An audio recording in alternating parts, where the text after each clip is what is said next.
किसकी जीत किसकी हार, अब की बार किसकी सरकार? 10 मार्च सुबह से लगातार पल पल की अपडेट, दिन भर सिर्फ यूपी तक पर। 8 में से कितनी भाजपा के पास? देखिए, ये कहना अभी थोड़ा सा मुश्किल है। ये है कि बनारस में कम से कम 6 सीट पर भारतीय जनता पार्टी स्वीप करेगी। 6 सीट पे भारतीय जनता पार्टी आ रही है, ये कहना है जो जमीन पे रिपोर्टिंग करने वाले हमारे साथ बनारस से खाटी पत्रकार हैं उनका। जैसे विधानसभा की सीट उन्होंने बोली तो हाँ, कुछ 2-3 सीटों में से एक सीट वाकई में फंस रही है शहर दक्षिणी। वो इसलिए फंस रही कि स्थानीय जो हमारे विधायक जी थे वो जमीन पे आके कार्य नहीं कर पाए। वाराणसी में लगातार दिन भर हलचल बने रहे, लेकिन किन मुद्दों को लेकर लोगों ने वोट डाला, क्या समस्याएं थीं, क्या मुद्दे हावी थे, यह जानने के लिए हमारे साथ बनारस के कुछ मानिंद लोग जुड़े हैं और खाटी पत्रकार भी हैं जो ज़मीन पर उतरकर रिपोर्टिंग कर रहे थे, कवरेज कर रहे थे और लोगों का मन भी टटोलने की कोशिश कर रहे थे। सबसे पहले हम यहाँ पर बताना चाहेंगे कि ये चाय की अड़ी जमी हुई है। लोग सुबह से लेके शाम तक लगातार कवरेज कर रहे थे और कोई भी एक ऐसा मौका न छूटे जो सुर्खियां बन सके, कोई भी एक तस्वीर न छूटे, कोई कहीं एक कलम तक न रुके, इसकी भरपूर कोशिश हो रही थी कि लगातार लोग अपडेट कर रहे थे ऑफिस से लेके, मोबाइल से लेके, अपने सोशल मीडिया प्लेटफॉर्म तक में, और लगातार वोटिंग परसेंटेज की भी बात कर रहे थे। लेकिन अब जाके थोड़ा सुकून मिला है, इत्मीनान में लोग हैं और देख सकते हैं कि इस चाय की दुकान पर अब लोग जुटे हैं और चर्चा चल रही है। सबसे पहले आपसे बात करेंगे अपना परिचय देते हुए। क्या रहा आज, किन मुद्दों को लेकर बनारस में जनता सामने निकल कर आई है? अपना परिचय। मैं अशोक सिंह, दैनिक जागरण में रिपोर्टर हूँ। जी अशोक जी, क्या रहा आज दिन भर बनारस में, मुद्दे क्या रहे? मुद्दे की जहाँ तक बात करें तो 2-3 चीज़ें जो है वो लगातार लोगों के द्वारा कही जा रही थी। एक तो ये था कि जो सत्ता विरोधी थे वो कह रहे थे कि महंगाई और बेरोजगारी, लेकिन कुछ लोग ऐसे थे जो कह रहे थे कि विकास हुआ है, चारों तरफ विकास दिख रहा है। तो यही 2 बातें जो है वो लोगों के सुनने को मिल रही थी। बेरोजगारी और विकास का मुद्दा हावी रहा। आपसे जानेंगे, पहले अपना नाम बताइए और क्या मुद्दे हावी रहे, हलचल क्या रही आज पूरे बनारस में दिन भर में? विनोद शर्मा, आई नेक्स्ट चीफ रिपोर्टर। और बनारस में देखिए, चुनाव तो सुबह से ही बड़ा मतलब रोचक मोड़ ले लिया है बनारस में, और कोई ऐसी सीट नहीं है, हर सीट पर मतलब ज़बरदस्त टक्कर है। और जो सुबह से चर्चाएं हो रही है प्रत्याशी को लेकर, हर व्यक्ति मतलब चर्चा कर रहा है। मतलब जो भारतीय जनता पार्टी की तरफ से प्रत्याशी को मतलब दोबारा रिपीट किया गया है, कहीं ना कहीं उनको लेकर नाराज, जो वोट परसेंट कम हुआ है उसका सबसे बड़ा वजह यह है कि प्रत्याशियों को लेकर। लेकिन पिछली बार बताया जा रहा 54% था, इस बार लगभग 60 के आसपास का आंकड़ा पहुंच सकता है। नहीं, पिछली बार 61 पॉइंट कुछ थे और इस बार अभी तक जिला प्रशासन की ओर से 5 बजे तक 52.79 लमसम बताया गया है। अब बहुत बढ़ेगा, 2 या 3% और बढ़ेगा। तो पिछली बार से जनता उदास है, यही सबसे बड़ा रीजन मतलब दिख रहा है। ये बताइए विनोद जी, 8 में से कितनी भाजपा के पास? देखिए, ये कहना अभी थोड़ा सा मुश्किल है। ये है कि बनारस में कम से कम 6 सीट पर भारतीय जनता पार्टी स्वीप करेगी। 6 सीट पे भारतीय जनता पार्टी आ रही है, ये कहना है जो ज़मीन पे रिपोर्टिंग करने वाले हमारे साथ बनारस से खाटी पत्रकार हैं उनका। जी आप अपना परिचय दीजिए। मैं देवेंद्र सिंह, दैनिक जागरण में सीनियर जर्नलिस्ट हूँ। देवेंद्र जी, एक लंबे वक्त से आप पत्रकारिता कर रहे हैं और तमाम न जाने कितने लोकसभा से लेकर पंचायत चुनाव, निकाय चुनाव और अब फिर से एक बार विधानसभा चुनाव आपने कवर किया है। तो ये बताइए कि आज बनारस में किन मुद्दों को लेकर वोट डाले गए हैं और सबसे बड़ी बात है हलचल क्या क्या रहा आज, खास सुर्खियां क्या क्या रही अखबार के लिहाज से? जी, हम आपको बताना चाहेंगे कि कोई लोकल मुद्दा था ही नहीं।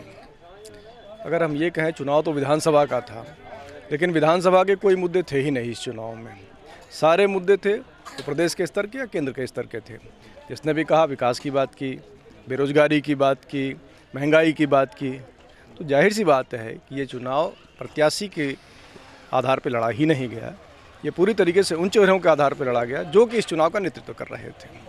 ये बताइए, जो वोटिंग परसेंटेज की बात बार बार आ रही है, तो क्या इसका फ़ायदा बीजेपी को हो रहा है कि नुकसान होगा? क्योंकि लगभग पिछले बार जितने ही या हो सकता है उससे भी कम वोटिंग परसेंटेज आए, तो जो वोटों का मार्जिन होगा वो क्या घटेगा? और क्योंकि वोटिंग परसेंटेज घट रहा है, इसका नुकसान होगा? क्योंकि हम लोगों ने भी कवरेज किया तो देख रहे थे जहाँ मेजॉरिटी है, जहाँ हिंदू बाहुल क्षेत्र है, वहाँ पर मतदाता निकलने में थोड़ा आलस दिखा रहे थे, जबकि मुस्लिम बाहुल इलाकों में मतदाता काफ़ी ज़ोर शोर से बड़े उत्साह के साथ निकले। तो ये कुछ आप लोगों ने भी गौर किया है क्या इसका? कुछ ऐसी बात है, बिल्कुल ऐसा हुआ और ये होता ही रहा है। जहाँ मतदाता बदलाव करना चाहता है वहाँ उसकी संख्या दिखाई देती है, और जहाँ वो संतुष्टि दिखता है वहाँ पे वो मतदान कम करता है। तो स्थिति यही है। आप बनारस में कौन सी सीट फंस रही है भाजपा की? जहाँ तक हमें लगता है तो पिंडरा एक ऐसी सीट है जहाँ पे एक अच्छी लड़ाई मिलेगी भाजपा प्रत्याशी को।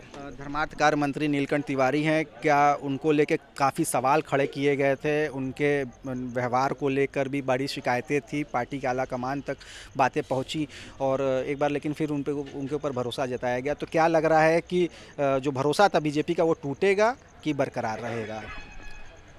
अगर ये चुनाव लोकल स्तर पे हो जाता, स्थानीय समस्याओं के साथ होता, स्थानीय प्रत्याशी की बात होती, तो जाहिर सी बात है कि इसका कहीं ना कहीं रिएक्शन देखने को मिलता ही मिलता, लेकिन वो हुआ ही नहीं। जिसने भी वोट दिया, अगर उनके पक्ष की बात करें या विपक्ष की बात करें, तो वो प्रत्याशी के आधार पे उसने वोट ही नहीं किया। हम लोगों से बात करते रहे, मतदाताओं से हम लोग बात करते रहे, मतदाताओं ने साफ तौर पर कहा। सवाल ये हम लोगों ने भी पूछा कि भाई क्या प्रत्याशी से आप संतुष्ट हैं? उन्होंने कहा कि प्रत्याशी की बात ही नहीं है, हम प्रत्याशी की बात करते हैं। चेहरे को ध्यान में रख के चुनाव लड़ा गया, ये चीज़ जैसा कि पिछली बार के चुनावों में देखा गया, वो चीज़ एक बार फिर से देखने में आया। हमारे साथ कुछ यहाँ पे व्यापारी वर्ग के भी लोग मौजूद हैं। जी, अपना परिचय दीजिए। जी, मेरा नाम विमल कुमार जैन है, मैं एक साड़ी व्यवसायी हूँ। विमल जी, क्या कहेंगे आप लोगों के मुद्दे जो थे और बाकी लोगों के, उसमें क्या फ़र्क नज़र आया, और क्या लग रहा है इस बार भाजपा का क्या स्थिति रहेगा बनारस में? क्योंकि प्रधानमंत्री का संसदीय क्षेत्र है और 2 अलग लोकसभाएं भी यहाँ से जुड़ती हैं।